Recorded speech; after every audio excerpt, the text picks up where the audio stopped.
What makes a queer anthem? I think a queer anthem like has that celebratory self-love type of energy. It's being brave enough to use, you know, the pronouns of the one that you love, to not necessarily hide your gender or your sexuality expression in kind of veiled lyrics. It's just about helping people understand the queer experience and bringing that to the forefront of what people pay attention to. I have a hard time because I don't make music for straight people, and I'm okay with that. I think I'm fine with that. If you don't listen to it, that's okay with me. Welcome to Queer Music Week, where MTV News is celebrating the songs and musicians that define the LGBTQ plus community. Now, we've gathered 4 of our favorite artists to highlight the art of the queer anthem and to name the definitive 10 anthems since the turn of the century. I'm Ryan A. Mitchell. I'm joined by mxmtoon, aka Maya, a singer-songwriter based in Brooklyn, New York. What's up, Maya? Look at your plants looking healthy back there. Thank you. I'm very proud of them. I'm super happy to be here and excited to talk with everybody. Honestly, this is a fake plant. Don't believe the hype. I'm just saying. I have some fake ones too. Katie Pruitt, a Georgia-born singer, songwriter, and guitarist. I'm from Nashville, so I love the energy. Welcome to this conversation. Yeah, it's good to be here. It's really good to be here. It's a good group. It is most definitely a good group. And Mykki Blanco, a rapper, activist, and performance artist. Mykki, honestly, could we have this conversation without you? I don't know. I don't think we could. You know, I'll be the Joan and Melissa Rivers of this of this panel. So hi everybody, nice to meet you, nice to see you. And of course we have VINCINT, a gospel influenced pop singer based in Los Angeles. VINCINT, I love you. Hi, thank you for being here. Hello. No, seriously, this is going to be great. You know, the goal of today's roundtable is to name the definitive 10 queer anthems since the year of 2000. We've heard the classics, the Cher bops, the Whitney bops, but what are these songs giving us life post Y2K? Are y'all ready to kick this off? Yeah. Ready. Okay, let's do this. How do you think the queer anthem has really changed in the 21st century, especially now that more queer people are openly making music about their experiences? I think we're seeing more anthems coming into being and a lot of people claiming those songs and really unapologetically singing along to them, and allies also understanding the importance of having a presence of lyrics that really speak to LGBTQ people. Being somebody who's really started her music career in the last 3 years, it's really important to me that my audience understands that queer people can make songs about their lives and have those be championed by other individuals in their own lives and sung by them. What's really amazing is that so much has shifted very quickly. You know, we have artists like Young M.A., of course, Lil Nas X, King Princess, Troye Sivan, Ollie from Years and Years. You have Sid from the internet. You have Steve Lacy. I mean, the list goes on and on and on. And it's really radical to think that just, 6.5 to 7 years ago when I started making music, that landscape was just so null. You know what I mean? Are y'all ready to talk queer anthems now? Let's do it. I think I'm ready. Okay, cool. So we have our 10 greatest and gayest queer anthems of the new millennium. We're going to go through them one by one to talk about why they made the cut. Let's go over to Maya's pick, which was Chanel. And I also have to say, Katie, she also nominated Frank Ocean's Bad Religion, which chef's kiss to both of these options, because we know how Frank came out, on Tumblr, and it was just a landmark moment for visibility, right? And I think we saw Frank basically be more overtly queer in his music later on in Blonde. What do we think about this moment and this, Maya's choice? It was just a legendary album because of what it says and also because of the time that it came out. It was like right around like gay marriage getting nationally legalized. That was a time where politically it was like still a conversation that was uncomfortable to have. And he was just like, this is me with Channel Orange. And it was sick. As a bisexual woman of color, I think this song means a lot to me. I grew up with a lot of toxic representations of bisexuality in media and a lot of fetishization around what I eventually identified to be my sexual orientation. And I think having somebody like Frank Ocean talk about his experiences of handling his queer identity and doing that in a way where I also saw my peers appreciate this music and take it. And, you know, my straight peers that I would go to school with listening to Frank Ocean, who they thought was super cool and really loved his music, for him and his expression of his identity to be accepted by the people around me made me feel less weird and less strange in my skin as I was trying to navigate what I wanted to identify as. And I think that's also a part of queer anthems, is helping people understand the queer experience and bringing that to the forefront of what people pay attention to, really. Mm-hmm. When Frank Ocean came out on that Tumblr, I remember it was like, you know, to quote Beyonce, world stop. And it was that feeling of, you know, what's going to happen next? I mean, and to have lived through the entire world, you know, just wrapping their arms around him and, you know, coming together to say, no, like, you're one of the baddest bitches out. Like, we got you no matter what, like, you know, of course. And then to see that, you know, that flowering basically of him publicly expressing queer love, it was an awesome moment. And I think that's an excellent choice. You know what I mean?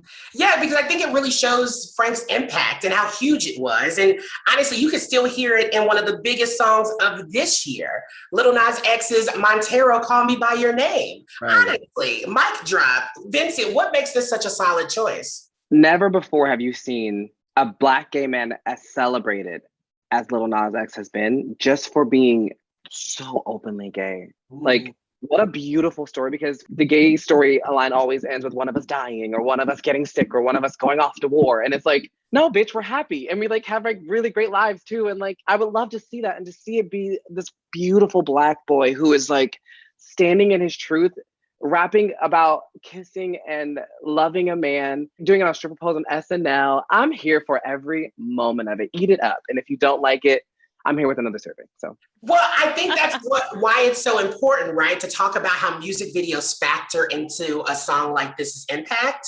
And I even think about the history of censorship, especially when it comes to queer and trans folks. Mykki, can you speak to this because of your video for your song Loner being removed from YouTube? What was that experience like for you? Well, it was crazy because Loner as a song was so well received. I think the reason why the video was removed is because I think we called it Ballgate, because they said that there was like a split second of like a scrotum of a testicle being shown somewhere. I never saw where they were talking about, but it was just so ironic because so many cis hetero music videos that feature, you know, breasts and butts, and, you know, everything where, you know, when it's sexualized from like the cis heterosexual male gaze, it's okay. But the idea that there could have possibly been a sliver, you know, of someone's testicle, it had my, you know, my video completely, you know, removed, and then we had to fight to get it back on. It's a very surreal thing to see social attitudes, you know, shift so quickly, you know, but we're still very much so like in a climate where, you know, with all of this anti-trans legislation coming out, we're still in this climate where we continually, you know, are going to continually have to fight for our rights. And it's kind of scary because you would think that, you know, people would become exhausted of discriminating, you know, but it just goes, I think, to show how resilient we are as a community, you know, and the fact that, you know, entering through music and through fashion and through film, it's like, baby, the queer agenda is here to stay. Yeah, but I guess I wonder, do you think that a queer anthem needs to have such a powerful music video to follow it? It really depends, because sometimes the song just speaks for itself.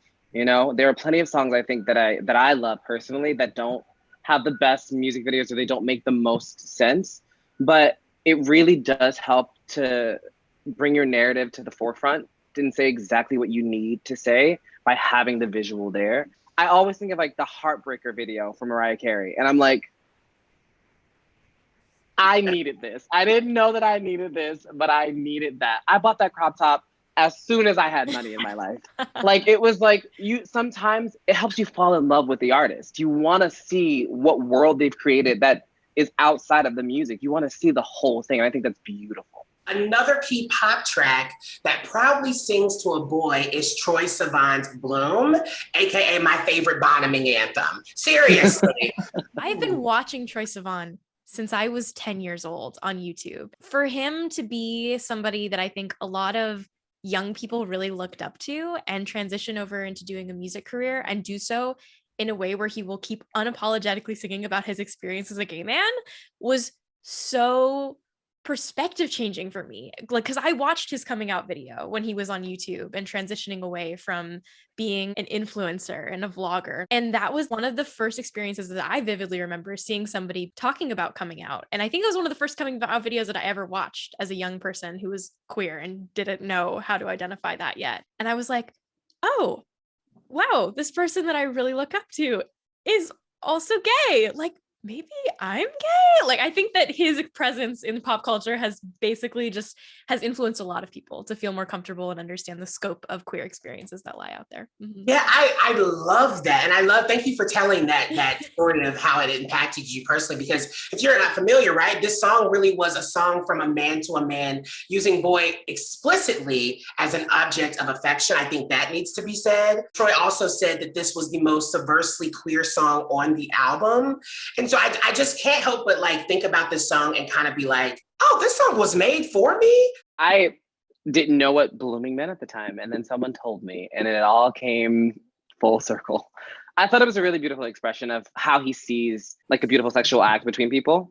I loved the music video because it was just a bunch of flowers opening up, which was very, very cute. And like, it made sense. And the metaphor was very, very nice. Now, this next song we had to have on the list. You already know what's coming. Lady Gaga, Born This Way. I mean, come on, like, I'm on the right track, baby. I was born this way. I mean, this era of Mother Monster is, I mean, one of her most iconic eras. And this song, Born This Way, that was really Mother Monster reaching out her hands across the waters of the world and saying, you know, whether you're a little monster or not, this song is for you. And that song really, I mean, that moment and the subsequent moments, you know, that came afterward, it just feels so good. It's so inclusive. It's so warm. It's so fuzzy. You hear that track and, you know, it doesn't matter where you're at. It's like, you know, the parade is going, the flags are flying, and you're just like, yes, I'm on the right track. Yes, Gaga. Like, yes, Gaga. Yes. Any like big mainstream song about sexual identity, I think moves the needle. And this song did that in a big way because people that would argue with the fact that sexual identity is like a choice, it's not a choice. I was born this way. Like, this is something that I cannot like suppress. And the fact that like that being celebrated and being such a hit, a massive hit, like is awesome because it's kind of just like a win for Lady Gaga and everyone that felt included by this song. Yeah, absolutely. I mean, she was one of the first pop artists that I followed that I was like, oh, wow, she's a huge voice among the queer community and like has continued to be one throughout all the years that she's been making music. I think the speaking up is definitely something that as a young queer person, I appreciated from the people that I looked up to and the people I consumed content from, because I didn't grow up around a lot of people in my immediate community that were talking about their sexual identity or their gender identity. And like to have those conversations be hosted and to be supported by people that were widely acknowledged as influential individuals in the larger scheme of like pop culture is so important because it helps people who are trying to navigate figuring out who they are not feel so crazy in that process. And so Lady Gaga being a spokesperson and an ally for the queer community is massive. And I think any person who speaks up as an ally is definitely, again, pushing the needle forward. Okay, so this next song screams queer anthem. And honestly, it's all of our favorite pop divas. Lady Marmalade, Christina Aguilera, Lil' Kim, Maya, and Pink. Katie, you had a reaction over there. What are you thinking? I recently saw a drag show where this drag queen performed Lady Marmalade, and it was the most joyous experience.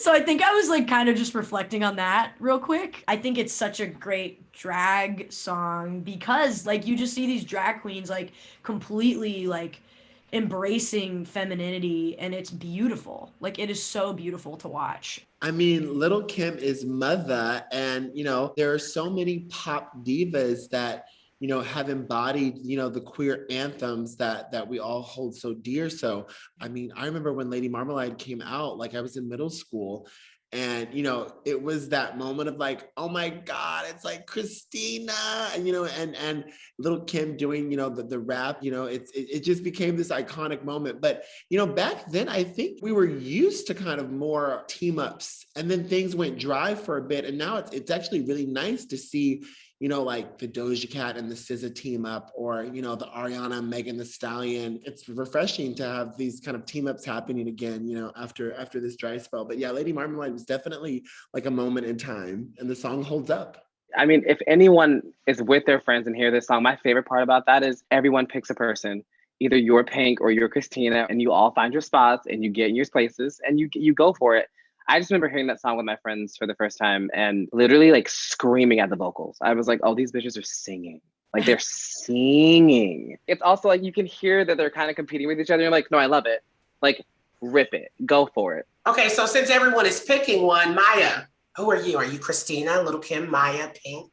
I feel like it's counterintuitive to pick somebody that doesn't share the same name as me, but out of those, I would probably say like more of a Christina. Just, you know, riffing, doing the thing. I mean, I've heard those vocals. You No.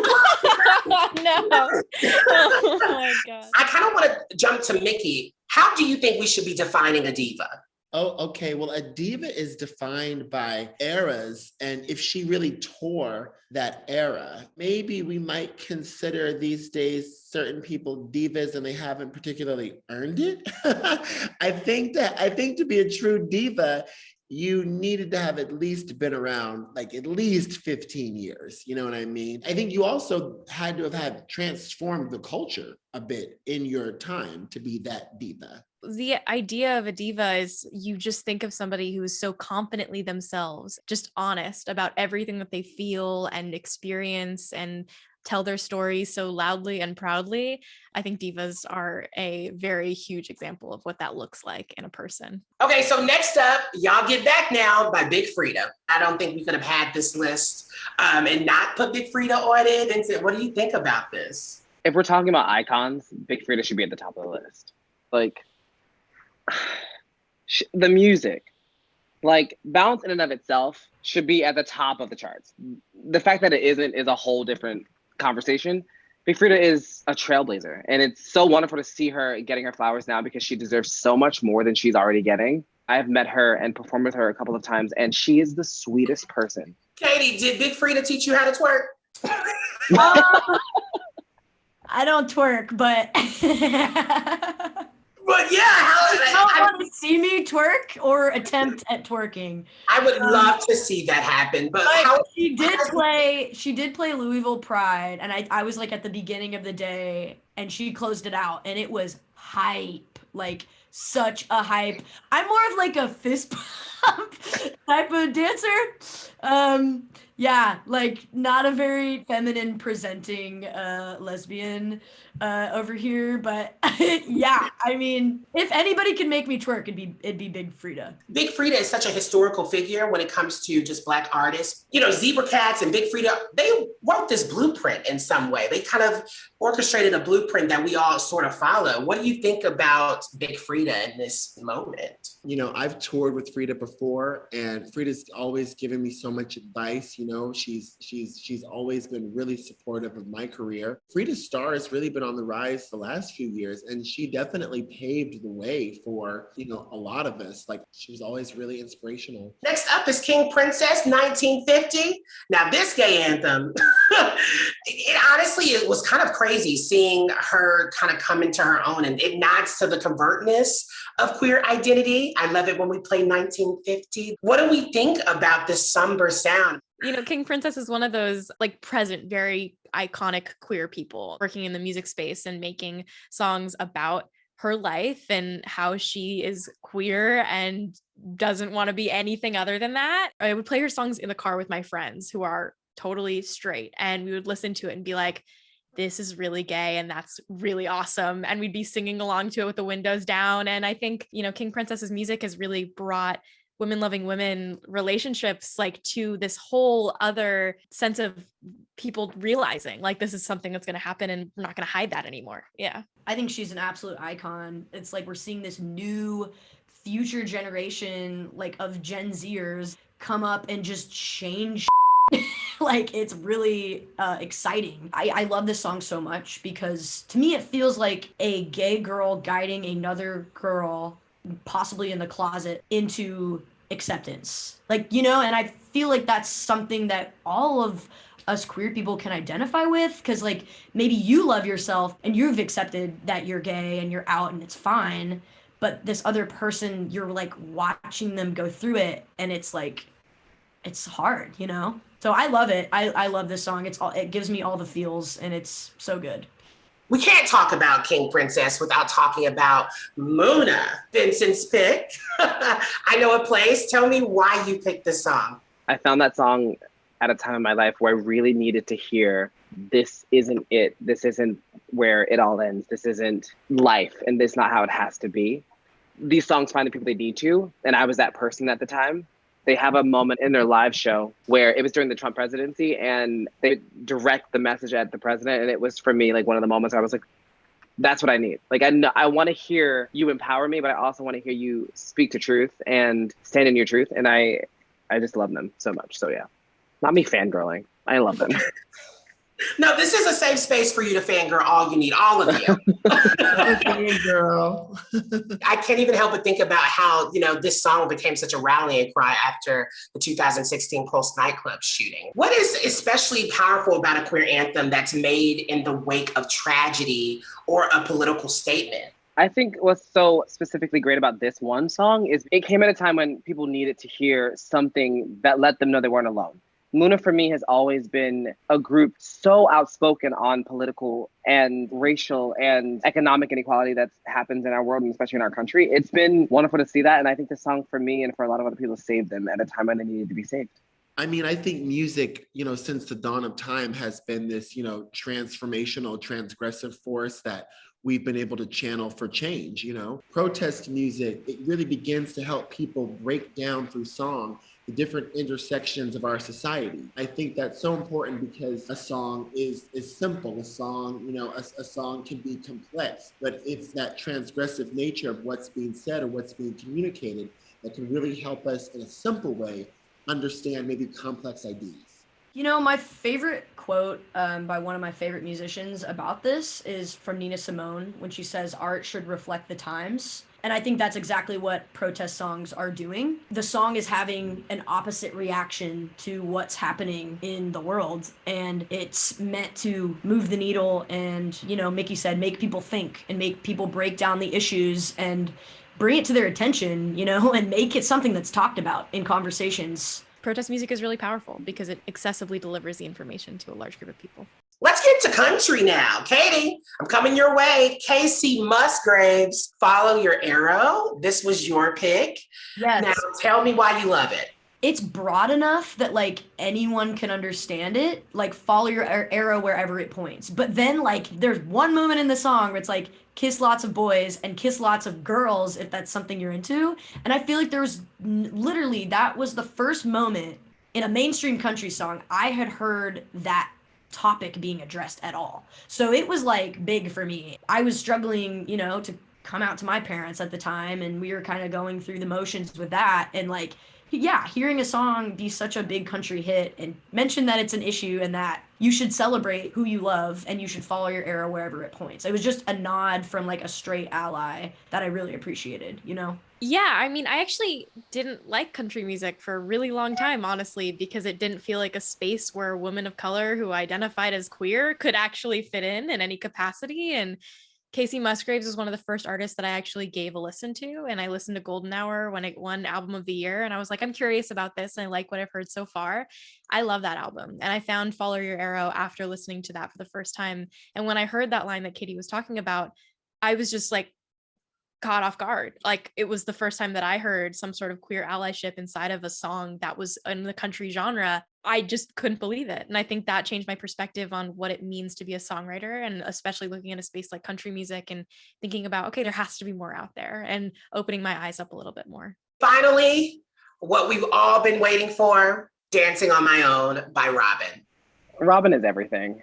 She's the beginning and the end. She's the middle. She's everything. Dancing on My Own will wreck you, pull you back together. It will get you through a heartbreak. It will get you through your taxes, bitch. It will get you through the moment. Robyn is everything. She's everything. And it's such a testament to who and what she is as an artist that she left for, was it 15 years? And then she came back and she said, I'm gonna give you 5 shows, bitch. And you're gonna sell them out. and I'll think about giving you some more. She's everything to me. I mean, Dancing on My Own is one of the most beautiful, beautiful, beautiful songs in the history of songmaking. Sorry, I'm a stan for Robin. Carry on. I remember when the first time I heard Dancing on My Own, the song was so good, it instantly had that ring of feeling like a classic song. It makes me so happy that this is one of the songs because yeah, this song is a jam. This is definitely like a queer anthem. It just reminds me of that feeling of, you know, before you've come out to anyone. I remember Teen People had this poster of Josh Hartnett and he was drinking milk shirtless. And I had it actually taped in my closet behind clothes. And my mom and my sisters, nobody knew. And it's like Dancing on My Own reminds me of that moment of like, yeah, and like late at night, locking the door, like pulling back the clothes. And there's Josh Hartnett, you know, drinking milk, you know, taped to the back of my closet. It's just such a good, God, it's a good song. No, it's such a good song. And I think it really speaks to like this universal experience of loneliness. And to be honest, Maya, Prom Dress, your song, I just find that there's this universal experience of loneliness that people really connect to. What about this song kind of jumps out at you? I know within my own music, I talk about loneliness all the time and this idea of being on your own. Being on your own is very different than being alone. And I think like feeling loneliness is one thing, but then also being able to celebrate by being by yourself is something that's also really wonderful. And I think is always incredible when people can talk about being able to find joy in your own company. Yeah, I mean, I love being by myself. I think it's one of the greatest things ever. And I think we should talk about it. This song is most definitely a club anthem. So why are clubs important spaces for queer people? Clubs are important for queer people because for some of us, it's like your mode of expressing the way that you want to dress, the way that you want to navigate through the world. I mean, how many of us have just been walking down the street and someone gawks at us for what we have on or questions why, you know, why are you wearing those jeans or why are you wearing that shirt or why are you wearing that top? And it becomes this thing where it's like, in a club, you're able to fully express yourself in a way where you can present how you want to present. And you're with like-minded people and their community is there and the music is going. And, you know, and you feel that bass in the speaker and that synergy that just happens, you know, those magical moments, you know, it's like, there are these sacred spaces that have been created out of this sense of denial from mainstream society. And, you know, and out of that denial, queer people from the dawn of queerness have had to create these sacred spaces. I think there's something spiritual that happens in the club when you're dancing and laughing and listening to music and being able to be the full expression of who you are. That is a sacred space. That to me is catching the Holy Ghost. Oh my God, that just gave me chills. Let's move on here because I know this is our list. But I also know we have some quick honorable mentions. So I'm going to kind of jump us off here. One of my favorite queer anthems is End of Time by Beyonce. I mean, a moment, right? I know I got good taste. Go ahead, give me confidence. Agreed. 110%. But that's like any Beyonce song, you know what I mean? Yeah, End of Time obviously is the literally moment. any. I think anything Beyonce does is a queer anthem. Like what I also love about it is End of Time specifically is like, I'm just here to dance with you and tell you that I love you. And I want you to know that I will be with you until the world ends. And you're all I think about. That is what I love. I can feel free and it doesn't have a bunch of pronouns in it, which isn't great, but it's also like, I don't need it from her. I need her to make me drop my bag at the door because she's released a 24-song video album. And I'm like, great, that's what I'm doing for the rest of my week. Like, I want that for me. Vincent, what's your pick? A little birdie told me you were going to do Higher, your song, because that is honestly a queer anthem. So I make songs that make me feel like that too. So Higher for sure is a gay anthem. I love my music and I think it's great. So yeah.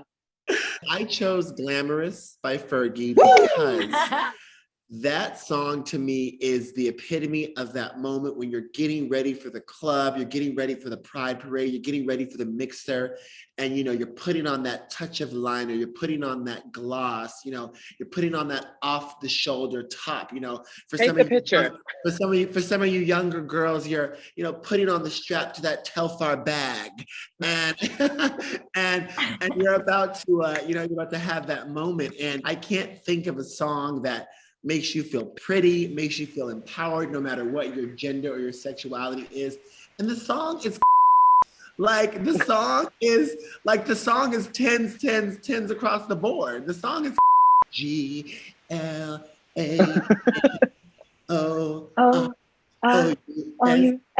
Want the first class. Like the song is so yeah, Glamorous is my anthem pick. Okay, I would probably have to go with God is a Woman by Ariana Grande. I've always thought it was really weird how people gender an omnipotent being. But I feel like if God were to be a gender, they would be a woman. So I'm gonna be, That tracks. political there. But seriously, I love that song. I think it's like just a great pop song.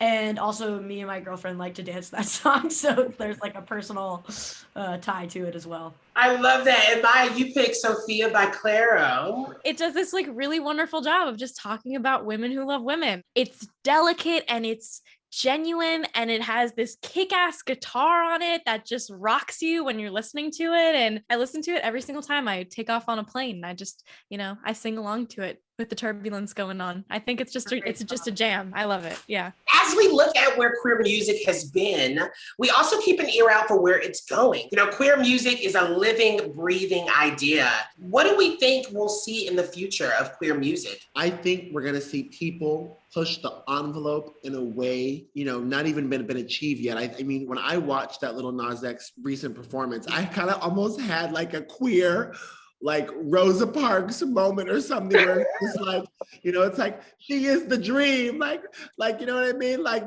this is that moment, that we've been waiting for, I want to see so much more of that. And I'll say this, I want to see more non-binary, more gender non-conforming people in the media take center stage, because I will say that I do think that right now queer representation in our culture is still very binary, and I still feel like within that binary, it's only, a certain gaze, either a male gaze or this gaze or that gaze or the glamorization of this or that. But I want to see, and I hopefully we'll see that gender non-conforming pop star. We'll see that, we'll see that pop star that doesn't necessarily fit into any one binary, and people accept that and feel comfortable with it.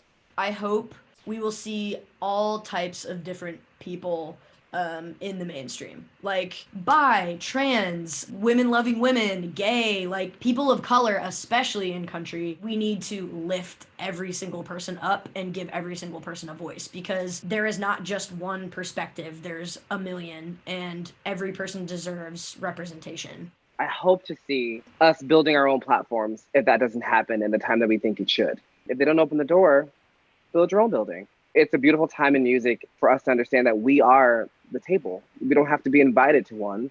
Mm-hmm. We are the reason we're there, that they are there. And so I hope to see us taking charge of our own narrative and not depending on people who are the gatekeepers, because they won't be that way for much longer. The world is changing and we are taking hold, and I hope that continues. Yeah. And Maya, what do you think the future of queer music will sound like?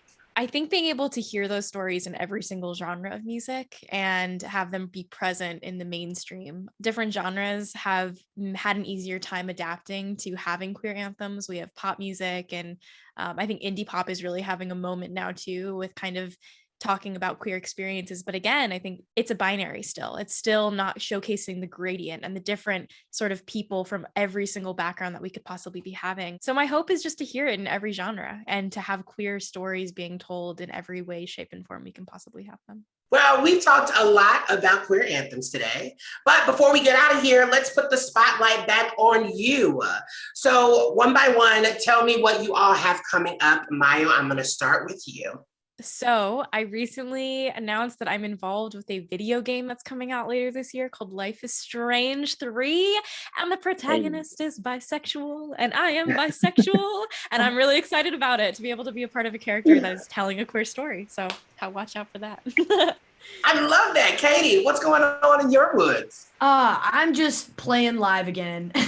So catch me on tour. My record came out like a week before the pandemic, so I never got to go on like the headline tour. So that is what I'm doing. And I'm so stoked to finally get to do that. And Mykki, what about you, darling? I am coming out with a new album called Broken Hearts and Beauty Sleep, featuring tracks from myself and Big Frida, Carrie Foe, Blood Orange, Jamila Woods. And yeah, it's gonna be a ball just in time for Pride. Broken Hearts and Beauty Sleep, baby. Oh, I'm so excited to hear that. And last but not least, Vincent, what do you have coming up? I have my first debut album coming out. I'm very excited. It features Alex Newell, Parson James, Queen Herbie, and Tegan and Sarah. And so I am very, very excited for that all to be out and just to, be doing music and live and stuff. Yeah, I'm proud. I feel so inspired and honored to even be in conversation with each and every one of you, to be quite honest. I think what you're all individually doing in the music space for queer representation is so important. I wish I had you all when I was growing up, to be quite honest. So thank you for that. Thank you, thank you, thank you. Thank you, Ryan. Thank you for having us. Thank you. You were awesome. This has been a lot of fun. Thank you. Thank you. Well, there it is, the 10 greatest queer anthems since the year 2000. Head over to mtvnews.com for more stories on queer artists and the music they make.